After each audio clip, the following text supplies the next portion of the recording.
Olá pessoal, bem-vindos a mais um vídeo da série Coeficiente de Restituição, Colisões no Plano Inclinado. Então, como eu havia prometido no vídeo anterior, o que é que eu vou fazer nesse vídeo?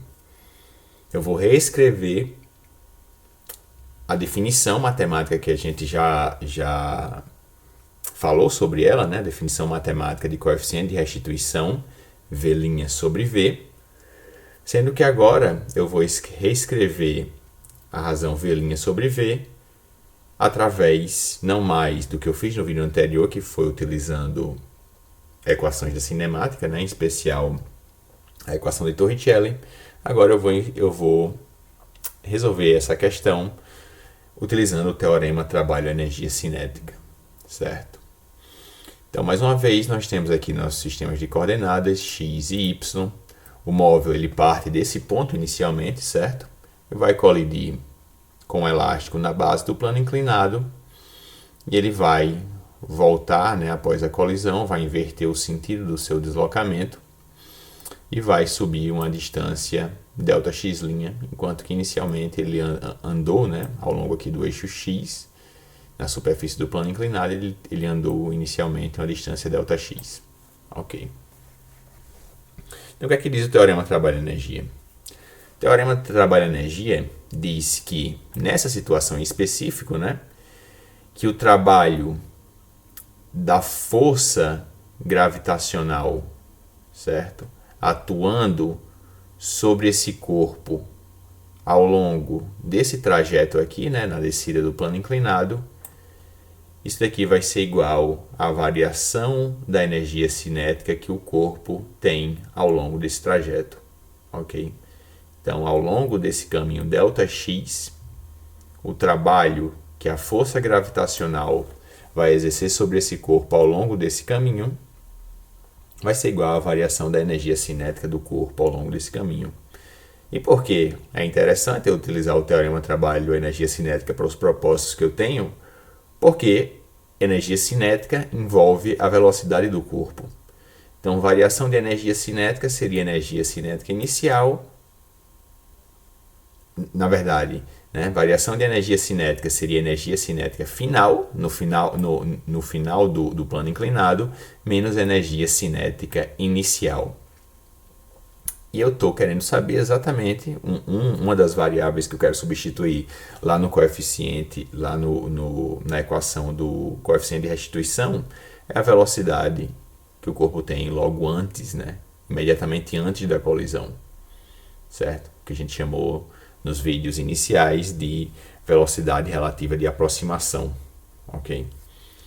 E depois, quando eu aplicar o teorema trabalho-energia cinética após a colisão, o que é que eu vou ter? Eu vou ter que o trabalho da força gravitacional atuando sobre esse móvel, né, na subida do plano inclinado ao longo dessa distância aqui, desse deslocamento ΔX'. Isso aqui também vai ser igual à variação da energia cinética do corpo. Mais uma vez, variação de energia cinética é o quê? Energia cinética final, a energia cinética que o corpo vai ter aqui, menos energia cinética inicial.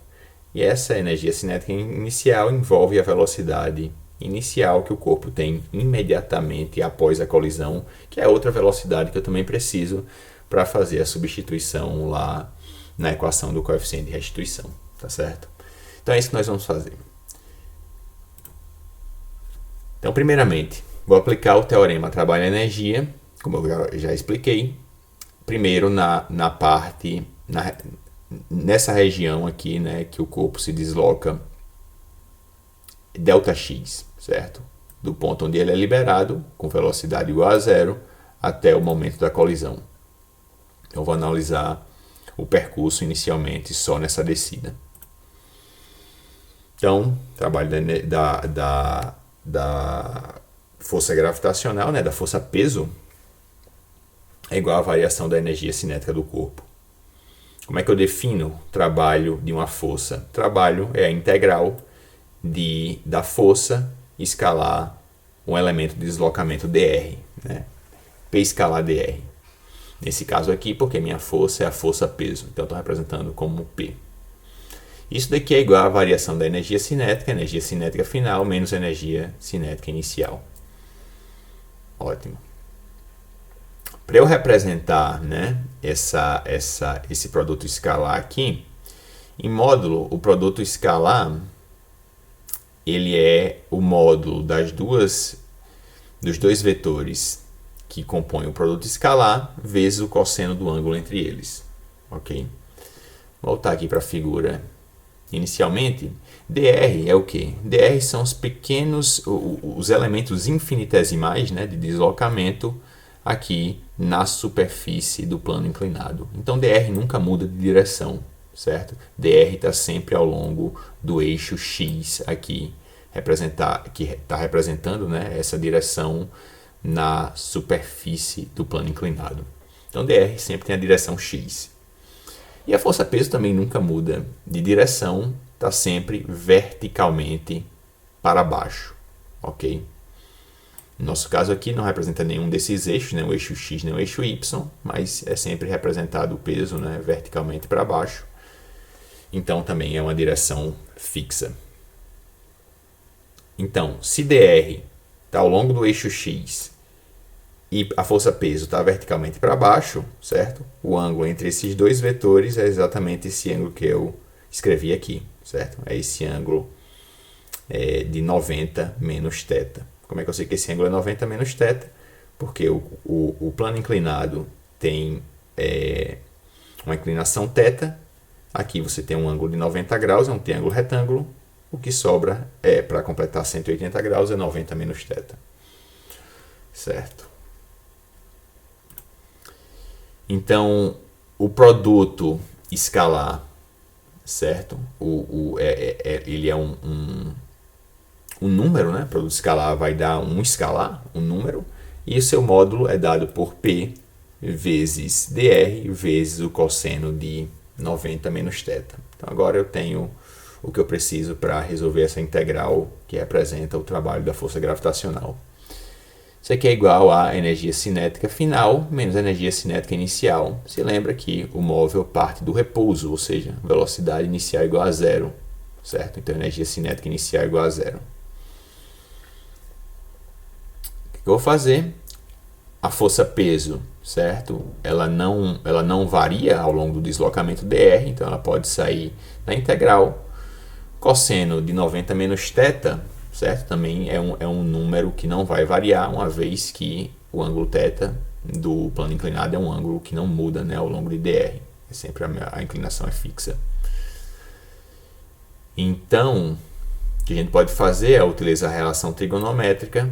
A gente sabe que cosseno de 90 menos θ é igual a seno de θ, certo? Então, eu reescrevi 90 menos θ como seno de θ. Então, do lado de fora da integral vai ficar P vezes seno de θ, e eu vou ficar com a integral de dr. Coloquei aqui para a gente se lembrar que P seno de θ é exatamente a componente Px da força-peso, certo? P seno de θ é a componente do peso que está ao longo do deslocamento do móvel. É exatamente essa componente que realiza o trabalho. Exatamente por isso que ela aparece aqui, certo? E do outro lado, vou ficar com 1 meio de mv ao quadrado, onde v é o que eu quero descobrir. V é a velocidade do móvel imediatamente antes de colidir com o elástico na base do plano inclinado. Certo? Integral de dr. Vou integrar todos os elementos de deslocamento do móvel, né? Desde onde ele é liberado até a colisão. Essa integral é exatamente essa distância, ΔX, certo? Então, vai ficar peso é massa do móvel vezes a aceleração da gravidade, seno de θ, integral de dr ΔX. Isso aqui é igual a 1 meio de mv ao quadrado. Quando eu isolar o v, eu vou obter que a velocidade que o móvel tem imediatamente antes de colidir com o elástico na base do plano é raiz quadrada de 2g seno de θ ΔX. Ok. Qual é o próximo passo? Agora eu vou aplicar novamente o teorema trabalho energia cinética, mas agora na segunda parte, né, que agora eu vou aplicar o teorema trabalho-energia cinética quando o móvel está subindo o plano inclinado. Ok? Eu tenho que dividir nessas duas partes, por quê? Porque existe uma perda, né, de energia na colisão do móvel com o elástico na base do plano. Então eu faço a aplicação do teorema trabalho-energia cinética nessa região onde não ocorrem perdas de energia. Aqui vai ocorrer uma perda de energia, certo? E depois, na volta, aí novamente eu posso aplicar o teorema trabalho-energia cinética, desconsiderando, né, não levando nos meus cálculos em consideração o que acontece aqui na colisão, só o que acontece antes da colisão e após a colisão, ok? Para encontrar as velocidades que eu preciso. Então, aplicar teorema trabalho-energia cinética na parte agora onde o móvel está subindo. Vai ser o mesmo procedimento, né? Só com algumas pequenas modificações. Mais uma vez, vou ter um produto escalar da força-peso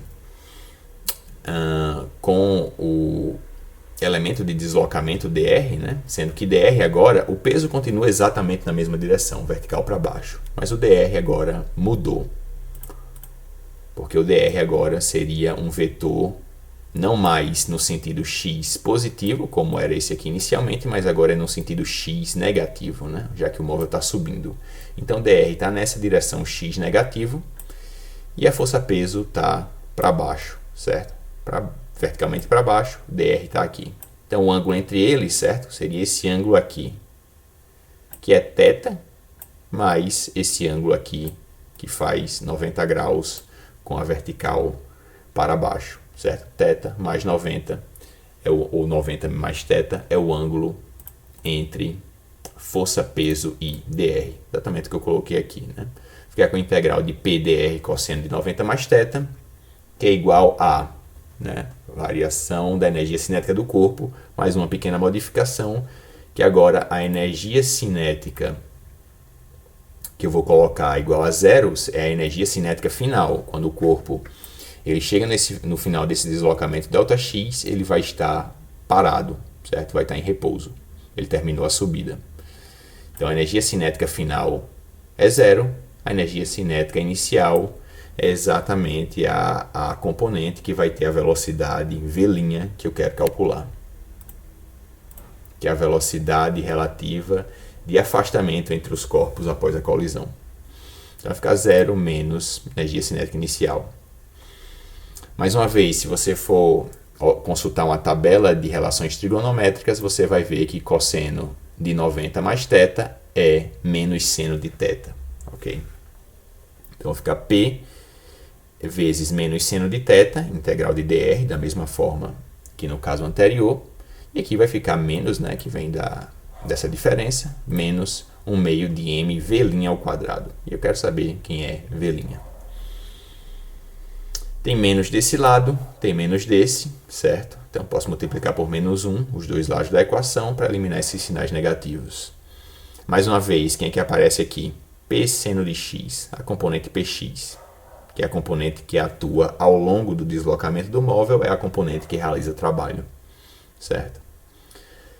P seno de x, Δx' é a integral de dr na subida, né, do móvel, que é igual a 1 meio de mv' ao quadrado. Se eu isolar v' do lado esquerdo da equação, eu vou obter que v' é igual a raiz quadrada de 2g seno de θ Δx', certo? E agora o que é que eu vou fazer, né? Simplesmente para encontrar meu coeficiente de restituição, eu tenho a definição matemática do coeficiente de restituição, velocidade relativa de afastamento entre os corpos após a colisão, v', dividido por velocidade relativa de aproximação dos corpos antes da colisão, v. Calculei v', calculei v, vou só dividir agora uma expressão pela outra, né? Para v' eu achei raiz quadrada de 2g seno de θ Δx', para v eu encontrei raiz quadrada de 2g seno de θ Δx. Raiz quadrada de 2g seno de θ é comum tanto ao numerador como ao denominador.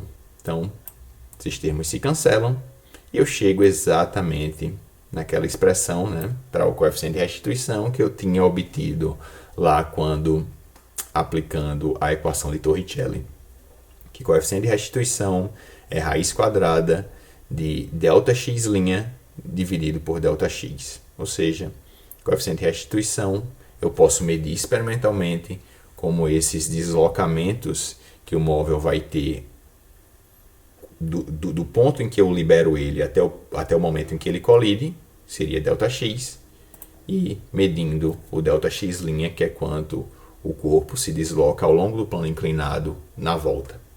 Certo? Então é isso, pessoal, por esse vídeo. Espero que tenham gostado. E eu vou continuar fazendo mais análises sobre esse problema nos próximos vídeos.